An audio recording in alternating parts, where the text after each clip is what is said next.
Good morning.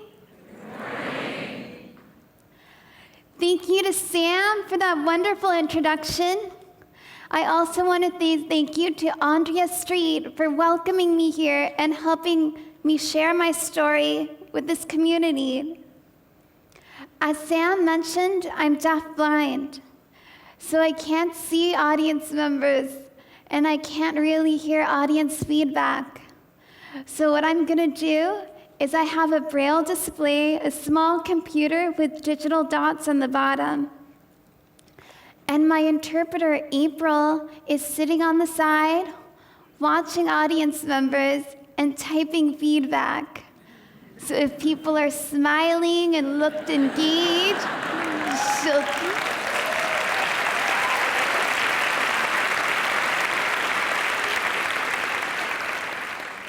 She says you were clapping. She'll also tell me if people look bored. My name is Haben Girma. The name Haben comes from Eritrea, a small African country. Ethiopia borders to the south, and to the north is the Red Sea. My mother grew up during the war between Eritrea and Ethiopia. There was a lot of violence during the war. A lot of fear spilled into the classrooms. My mother found stories as a way to heal and grow and find peace away from the violence. Stories are powerful. Stories influence the organizations we design, the products we build, and the futures we imagine for ourselves. Stories inspired my mother. She heard many stories that said, America is the land of opportunity. America is the land of freedom. She journeyed for 2 weeks, walking from Eritrea to Sudan, spent several months as a refugee in Sudan, and a refugee organization helped her come to the United States. Several years later, older, wiser, my mother realized geography doesn't create justice. People create justice. Communities create justice. All of us face the choice to accept oppression around us or advocate for justice. As the daughter of refugees,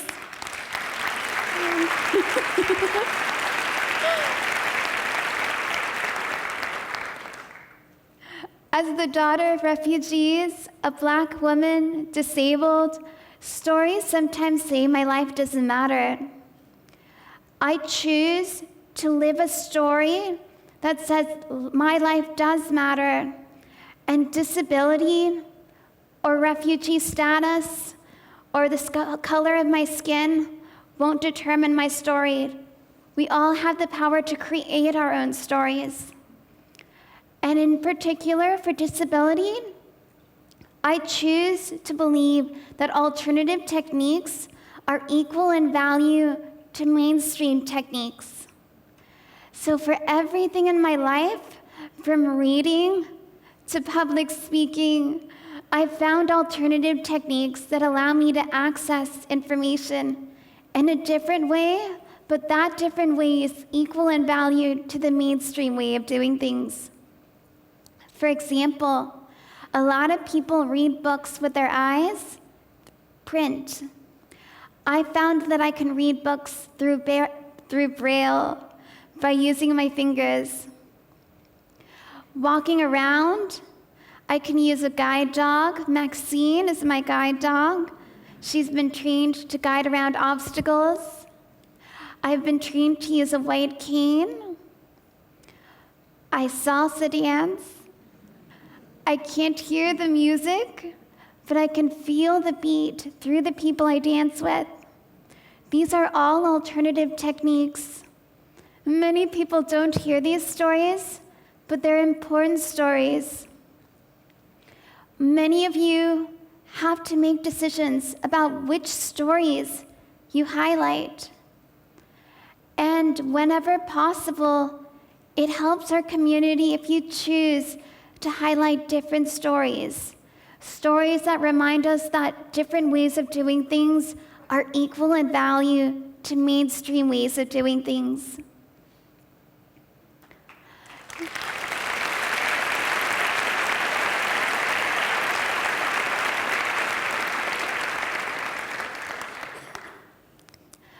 In one of my classes at law school, there was a student sitting next to me, and she wanted to say hi, but she wasn't sure how.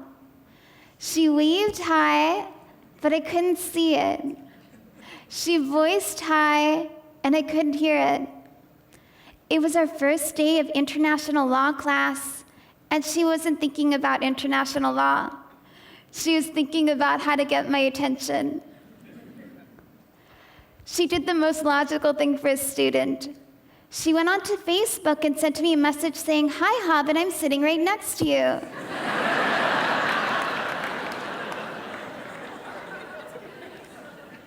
I actually don't check Facebook in class.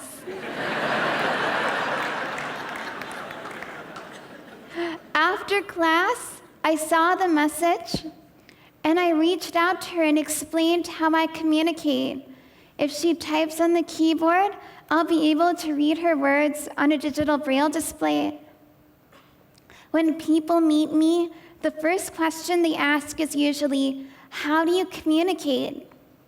The second question they usually ask is, "Have you heard of Helen Keller?"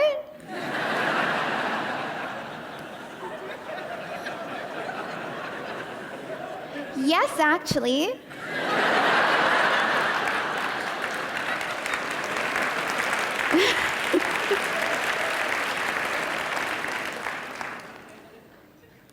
Helen Keller was an amazing deaf-blind woman who lived from 1880 to 1968. She spent her whole life advocating women's rights, disability rights. Many people reduce the story of Helen Keller to one thing: a woman who succeeded despite her disabilities. Disability never holds anyone back. Disability is never the barrier. The barrier is society and expectations.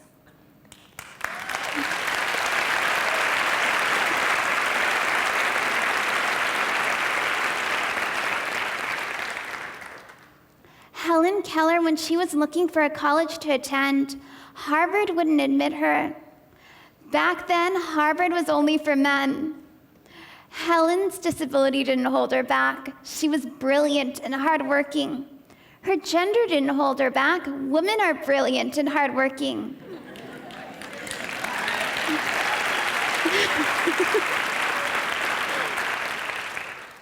It was the community at Harvard that chose to practice exclusion. Helen went to college. She went to Radcliffe College. Back then, Radcliffe was for women, right next to Harvard University. Now Radcliffe is part of Harvard University. But back then, Harvard practiced exclusion, and it was their choice to deny access to a group of people, never the disability or one's gender that holds people back. As another example, Helen's community wouldn't allow her to experience marriage.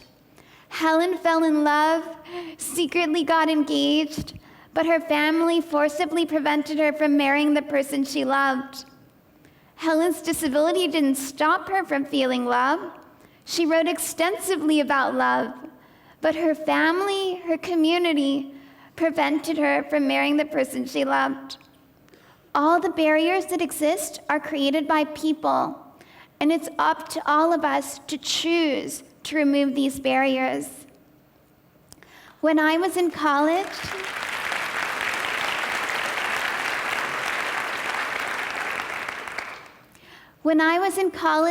I was faced with this choice. What could I do to remove barriers in my community? How can I be the change I want to see in the world? I went to Lewis and Clark College. It's a small college in Portland, Oregon. The cafeteria served as a central place for people to hang out and relax between classes. When you enter the cafeteria, there are large windows along 3 of the walls showcasing Portland's rain.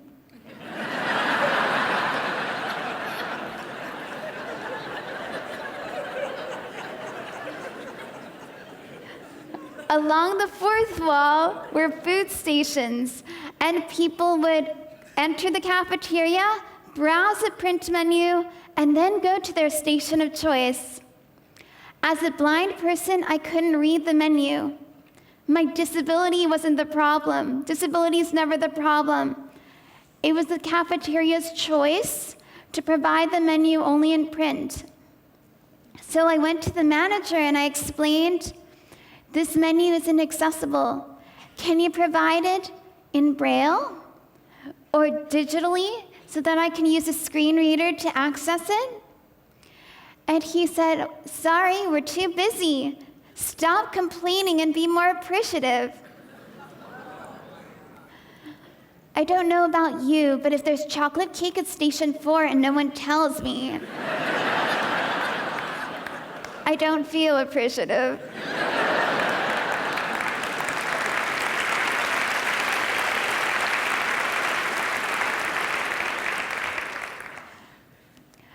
Back then, I was a vegetarian.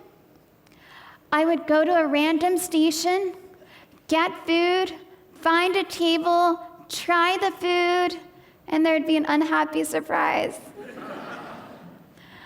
Sometimes I'd wait in line for 20 minutes and they'd be serving hamburgers. If they just told me Station 1 hamburger, Station 2 tortellini with smoked Gouda cheese, I would know to skip Station 1 and go straight to Station 2. I can use my guide dog, I can use a white cane, I can travel around independently. I've developed those skills, but I need a community, an institution like a college to provide information in accessible formats.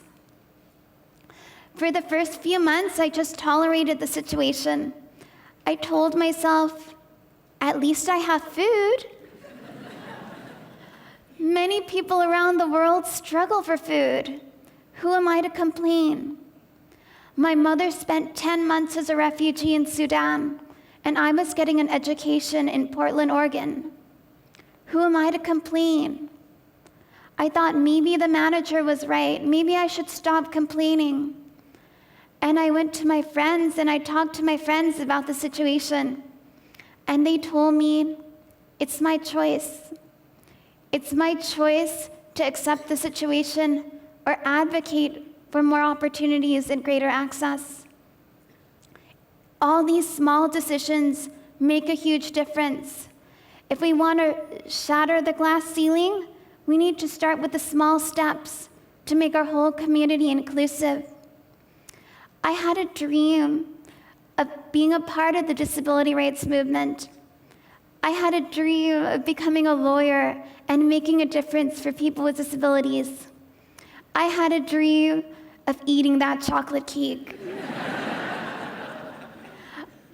The Americans with Disabilities Act was passed in 1990. Congress requires places of public accommodation to provide access for people with disabilities. That cafeteria is required by law to ensure that people with disabilities, like myself, have access. After doing my research, I went back to the cafeteria manager and I explained that I'm not asking for a favor. I'm asking that the cafeteria comply with the law. And after I framed the issue as a civil rights issue, he started to take me more seriously. And after that, they started providing me the menu in accessible formats. Life became delicious.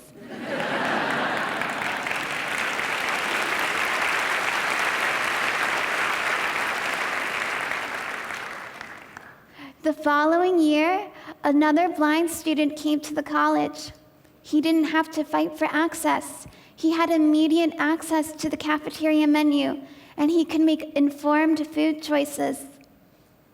Small things make a huge difference. And when we practice these small things, we develop the skills to tackle even greater challenges and help our whole community become more inclusive. I was inspired to go to law school, and in 2010, I entered Harvard Law School. Harvard told me, "We've never had a deafblind student before." And I told Harvard, "I've never been to Harvard Law School before."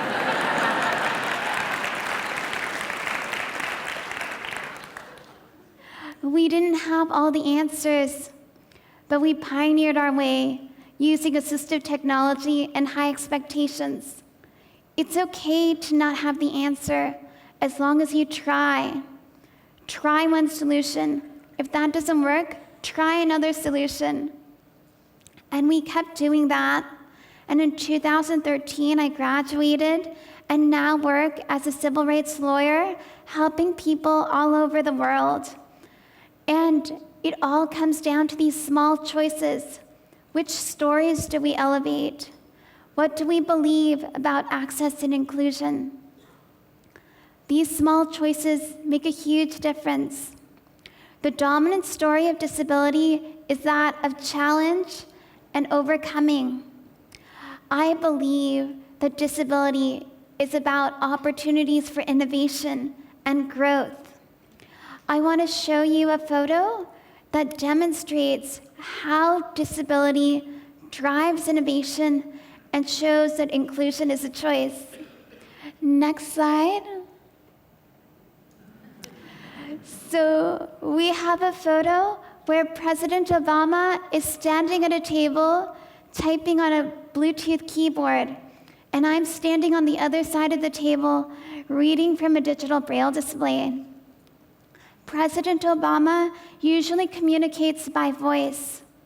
When I met him, we explained that I'm deafblind, and to communicate with people, we need them to type so that I could read their words and understand what they're saying. President Obama gracefully switched from voicing to typing so we can communicate, so that I could have access to his words. That's a choice. There are a lot of people who would say, "No, that's different. That's weird." President Obama shows that how these small things can make a huge difference. Disability has been driving innovation for years. I want to share a story of one of the earliest keyboards. Back in 1808, there were two Italian friends, one sighted, one blind. They wanted to send each other letters. These letters, back in 1808, before Braille, before computers, letters were usually written by hand, and that's not accessible to someone who's blind.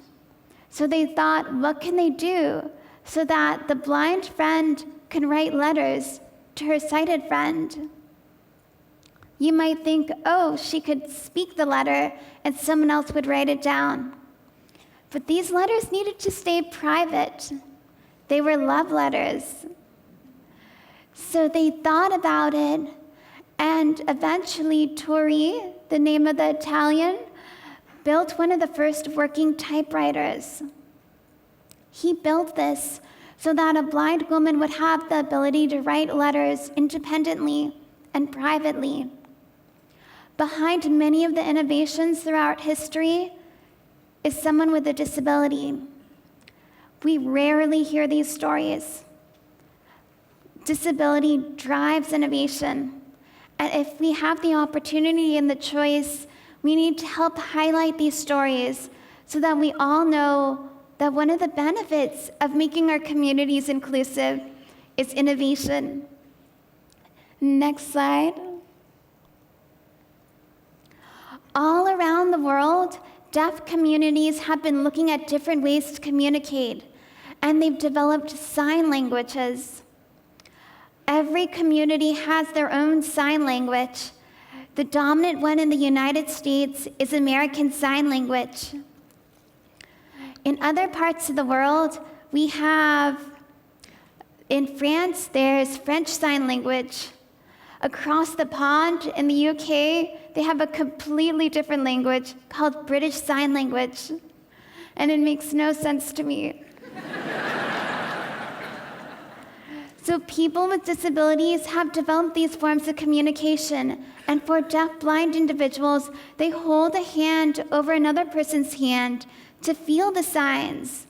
And when I'm signing with someone, I can feel the signs to access that information. Next slide. Another form of communication is dance, and there are a lot of communities that try to deny access and say that's impossible, that's difficult. But I was fortunate to find teachers who understood that dance is physical, and there are physical ways to access dance. So through the people I dance with, I'm able to access the music and connect with different communities. Next slide.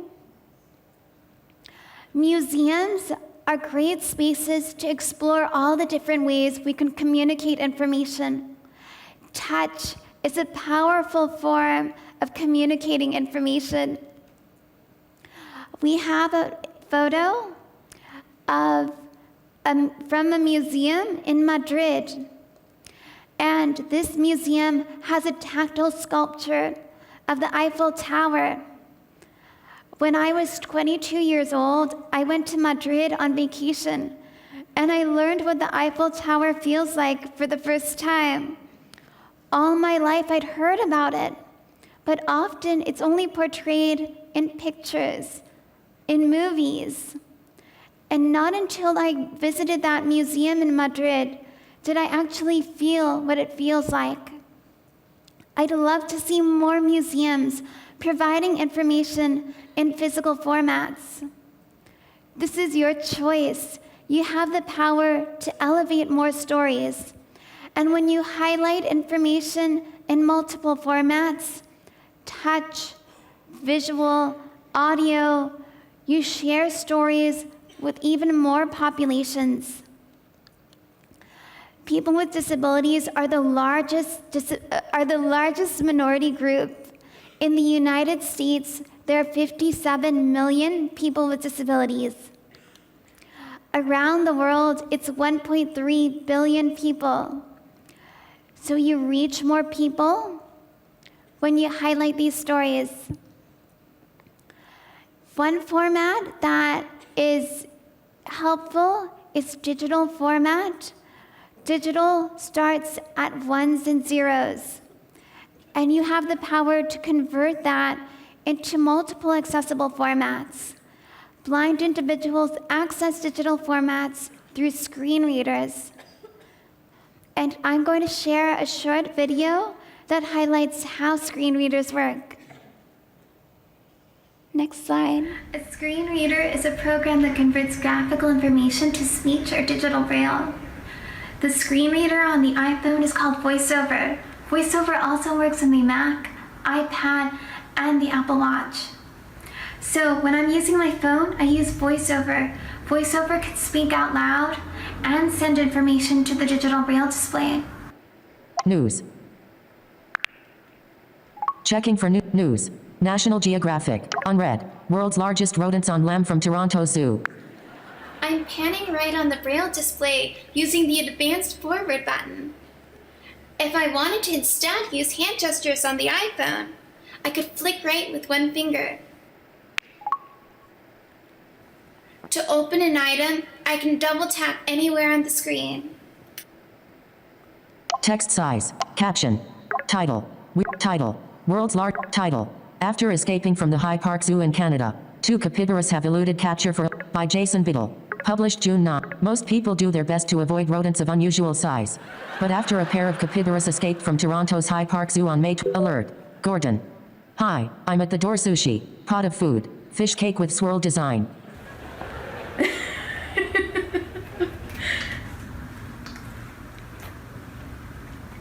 My friend's at the door, so I'm just gonna let him know. Close. Button. Reply. Button. Messages notification.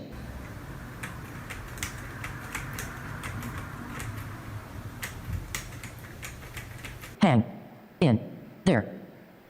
I'm almost done with this demo. Send button. VoiceOver has allowed me to access more information, news, mail, and messages, and it's also a way for me to know when friends are at the door. Thanks for watching. Bye.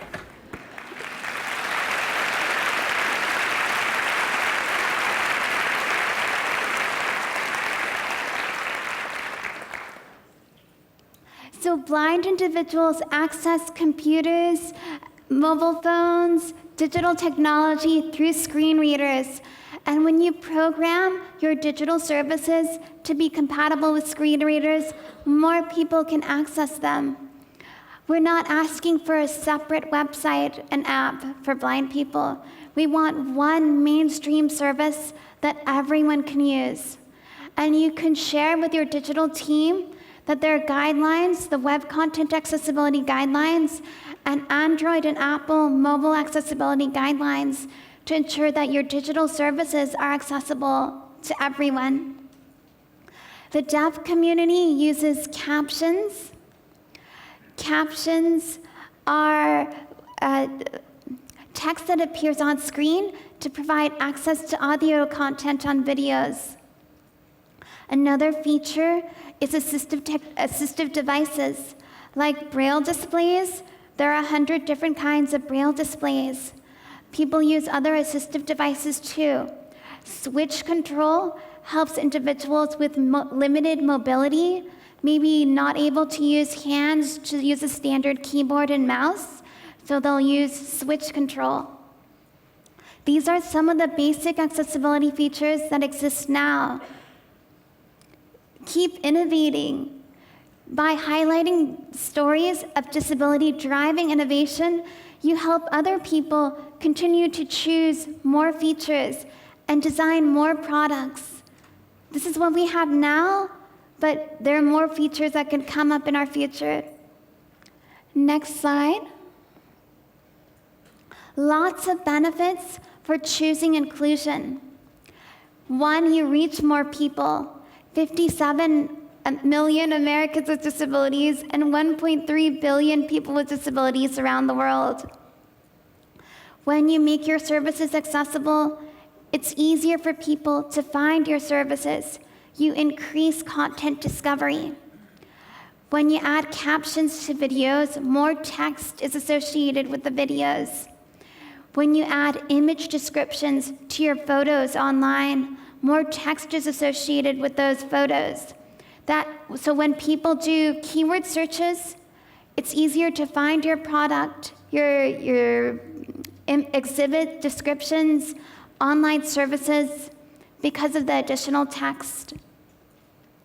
You also drive innovation when you make your services accessible. And more importantly, if all of those things are not persuasive enough, you meet your legal requirements.